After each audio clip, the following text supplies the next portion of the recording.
जय हिंद, जय Bharat and welcome to deaf talks. This is आदि चिंद। आजकल बांग्लादेश रोज खबरों में रहता है। जिस तरह आपको पता है कि मैं रोज बांग्लादेश के ऊपर एक अपडेट आपके साथ जरूर करता हूं, क्योंकि ये हमारे लिए एक नेशनल सिक्योरिटी चैलेंज है।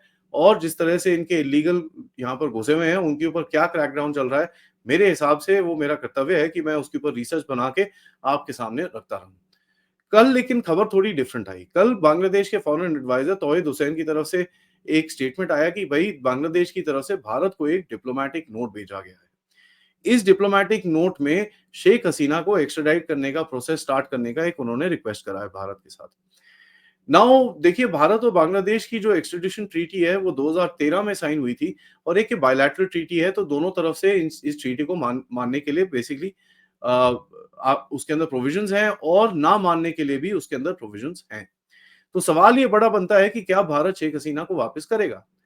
यहाँ पर देखिए, लॉजिकली अगर आप बात करें तो आपको एक चीज मैं बता दूं कि अगर उसको वापस ही करना था तो आप उसको यहाँ पर लेके नहीं आते। तो that is the first point. Second point is, देखिए, भारत कैन ब्लैंक आउट से नो कि साहब ऐसा है, हम नहीं दे रहे, जो करना है कर लो। क्योंकि देखिए, इसके अंदर सबसे पहले मैं ट्रीटी के अंदर जो एक बड़ी बेसलाइन सी चीज है, आर्टिकल 6 पैरा 1 के अंदर लिखा हुआ है कि एक्स्ट्रेडिशन जो है वो रिफ्यूज हो सकती है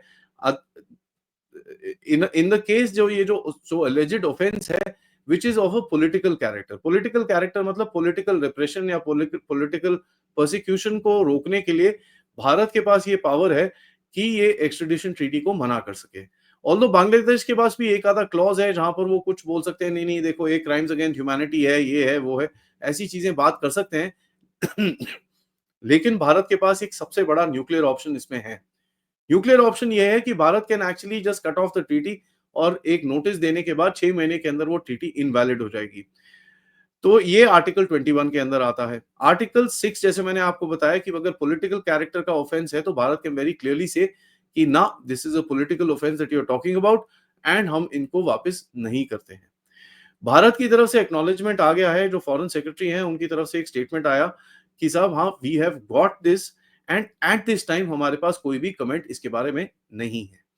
तो ये कोई सरप्राइज तो होगा नहीं। आई एम श्योर भारत के अंदर इसकी एंटिसिपेशन होगी कि यार कभी ना कभी तो ये ट्रीटी भेजेंगे, ट्रीटी को इन्वोक करेंगे और ये रिक्वेस्ट भेजेंगे, और उसको किस तरह हैंडल करना है, ऑब्वियसली उसके बारे में कुछ प्लान बने हुए हैं। मेरे हिसाब से मेरे को लगता नहीं है at any point of time Sheikh Hasina को वापस किया जाएगा। Because see, at the end of it, one of the things is, one, उसको तो मारने की पूरी कोशिश करेंगे वहां पर। She is a human being, you have to protect her. दूसरा, कि भारत के पास एक ट्रम्प कार्ड है जो बांग्लादेश के अगेंस्ट वो यूज कर सकता है। और जिस तरह से अभी तक शेख हसीना के स्टेटमेंट्स आ रहे हैं, उससे हमको पता ही है कि बांग्लादेश में बड़ी आग लगती है। बांग्लादेश की तरफ से देखें यार, मेरे हिसाब से it's not a very wise move.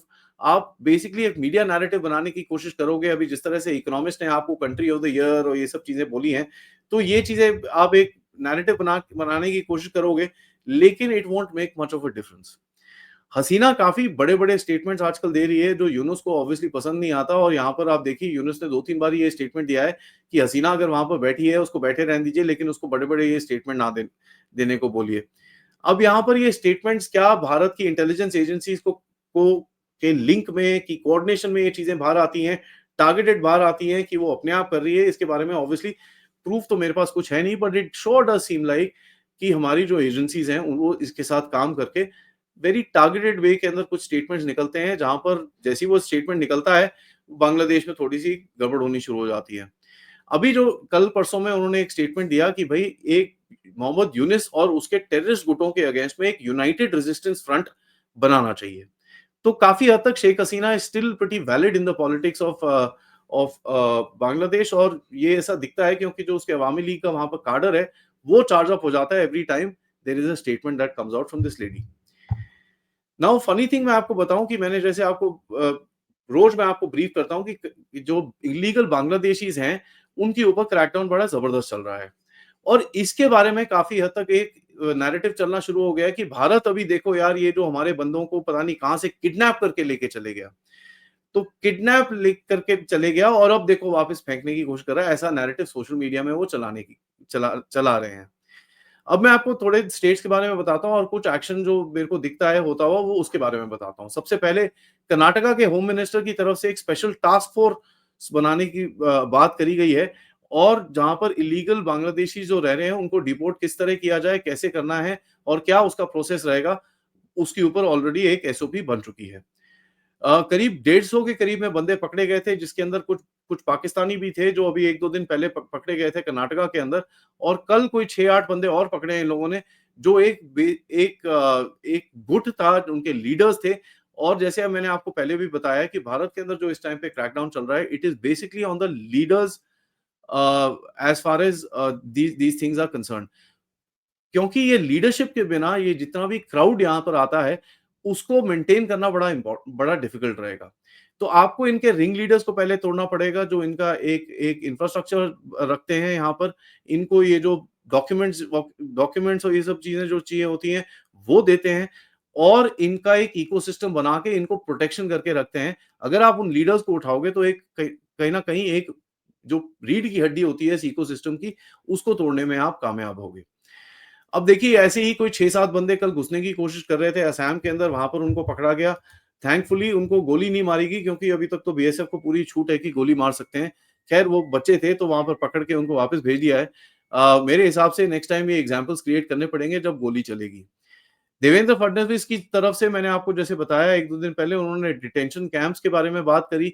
उन्होंने ये भी वार्निंग दी है कि जितने भी हैं यहाँ से फटाफट भाग जाओ, नहीं तो हम तुमको उसके बाद अभी धोना शुरू करेंगे। कल 4 रिंग लीडर ऐसे ही पकड़े गए जो महाराष्ट्र पुलिस ने धुले में पकड़े, और ये बेसिकली धुले लोकसभा कॉन्स्टिट्यूएंसी वही है जहां पर वोट जिहाद का काफी एक नैरेटिव चला था। तो 2024 में बीजेपी की वहां पर बाय द वे हार हुई है, तो वोट जिहाद का काफी नैरेटिव चला था, और वहां पर आपको दिखेगा भी क्रैकडाउन होते हुए, तो काफी इलीगल वोटिंग और ये सब चीजें, जो फेक वोटर आईडीज बना के लोग बैठे हुए हैं, उसके ऊपर क्रैकडाउन होता हुआ हमको धीरे धीरे दिखता है। थाने में भी कल कोई 25-30 बंदे पकड़े गए, और उनको एक जगह पे, मतलब अभी तो एक टेम्पररी डिटेंशन सेंटर में रखा जा रहा है। डिटेंशन सेंटर में रख के इनके डिटेल्स लेके जो भी रजिस्ट्री करनी है, ताकि for life time they can be band in India, और उसके बाद इनको ऑब्वियसली डिपोर्टेशन की तरफ लेके जाया जाएगा। लेकिन वहां पर लेके जाने से पहले आप चेक करेंगे कौन रिंग लीडर है। जैसे मैंने आपको बताया, रिंग लीडर्स को पकड़ना बड़ा इंपॉर्टेंट है। कल गुवाहाटी में बड़े इंटरेस्टिंग सा एक इंसिडेंट हुआ, जहां पर मेरे को थोड़ा-सा दिमाग खटका। 16 बंदे पकड़े गए जिनकी आईडीज़ बैंगलोर की थी। अब ये इसके अंदर लेडीज़ भी हैं, बच्चे भी हैं और बंदे भी हैं। 16 बंदे पकड़े गए जिनकी आईडीज़ बैंगलोर की है, लेकिन ये गुवाहाटी में घूम रहे थे, और पता चला कि ये ट्रेन से, मतलब एकदम उतरे ही थे, बैंगलोर की ट्रेन से आके उतरे ही थे। तो सवाल ये बनता है कि क्या ये वापस भाग रहे थे? क्या करने की कोशिश कर रहे थे? लगता तो ऐसे ही है कि दो धीरे-धीरे करके जो क्रैकडाउन शुरू हो रहा है, उसका कहीं तो इफ़ेक्ट पड़ना शुरू हो गया है, तो लोग भागते-भागते वापस ज़रूर दिखते हैं।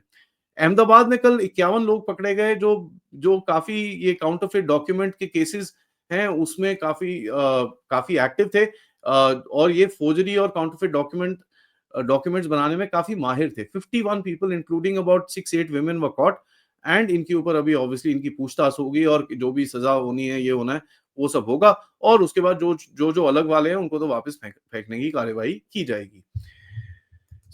ऐसा आप देखिए, धीरे-धीरे करके काफ़ी हद तक ये क्रैकडाउन चल रहा है, यहाँ तक कि वेस्ट बंगाल के अंदर पिछले 45 दिन के अंदर करीब-करीब 100 लोग पकड़े जा चुके हैं, जो इस अ, रिंग का हिस्सा हैं। और जैसे मैंने आपको बताया था थोड़े दिन पहले, एक फेक पासपोर्ट क्या एक एजेंसी टाइप थी, जो एक फेक पासपोर्ट्स बना रहे थे। जब ये लोग वहाँ पर रेड हुई, 36 पासपोर्ट उस टाइम पे ये लोग फेक करने की उस टाइम पे काम चल रहा था। तो एक काफ़ी बड़ा नेटवर्क कहीं तोड़ने की बात हमको दिखी है।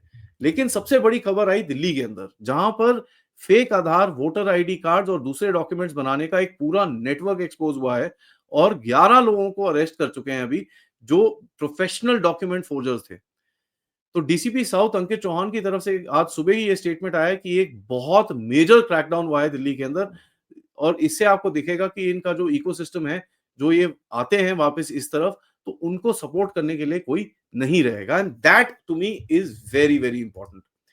बट यहाँ पर मैं गवर्नमेंट को एक चीज जरूर रिक्वेस्ट करना चाहूंगा, जो मैं बार बार बोल चुका हूं अपने प्लेटफॉर्म में, कि सीएए जो है 2014 तक है, उसको अमेंडमेंट करके ओपन एंडेड बनाना चाहिए, स्पेशली फॉर द हिंदूज इन बांग्लादेश। ये काम हमको अभी आगे जाके करना पड़ेगा। उसके बाद देखें जी, और भी मैं आपको बताऊं कि अभी जो खबर आई थी कि यूनुस मांग रहा है, भीख मांग रहा है, किसके लिए? चावल के लिए। अब ये चावल के लिए क्यों भीख मांग रहा है? सडनली क्या हो गया? तो जब डिग करा तो पता चला इनका काफ़ी हद तक चावल आता था म्यांमार से, और अराकान आर्मी ने जिस जगह को ब्लॉकेड कर रखा है, ये वहाँ से लैंड रूट से चावल आता था। अब वो चावल आना अराकान आर्मी ने बोला भैया चावल-वावल हम आपको देने नहीं वाले, ना यहाँ से कुछ चीज़ें आपके पास जाएँगी, ये पूरी तरह से अभी ब्लॉक हो रखा है। और काफ़ी हद तक इनके जो फॉरेन मिनिस्ट्री के एडवाइज़र हैं तुहिद हुसैन, उनकी तरफ से एक स्टेटमेंट आया कि साहब ये तो अराकान आर्मी नाइंसाफ़ी कर रही है, हम किस तरह आगे जाएँगे? और यहाँ पर उन्होंने कंप्लेन करी है म्यांमार के जुंता के लिए को कि भैया ये जो नॉन स्टेट एक्टर है आपकी अराकान आर्मी इसको कंट्रोल करो। ये तो हमारे को चावल-वावल बंद कर रहा है, ये इनका का आपका काम है, हम सॉवरेन कंट्री हैं, हम डायरेक्टली नेगोशिएट नहीं कर सकते अराकान आर्मी से। ये कहने की बात है, डायरेक्टली नेगोशिएशन तो नहीं कर सकते क्योंकि Arakan army hates these guys क्योंकि ये लोग रोहिंग्या के साथ बड़ी सॉलिडैरिटी में जाते हैं और बड़ा सॉलिडैरिटी ऑर्गेनाइज़ेशन जिसके मोहम्मद यूनुस खुद पार्ट है, उसको सपोर्ट करते हैं। तो ये अराकान आर्मी को पता है इस टाइम पे।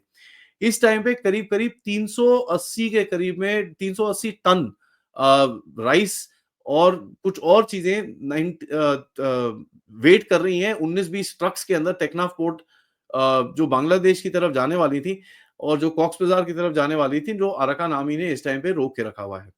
और ये अब नहीं जाएँगी। तो अभी क्या हो गया है, वहाँ से अगर चावल बंद हो गया, तो भैया कहीं न कहीं से तो आना पड़ेगा। अब वो कहीं न कहीं से आना पड़ेगा, तो वही भीख माँगना शुरू हो गया है।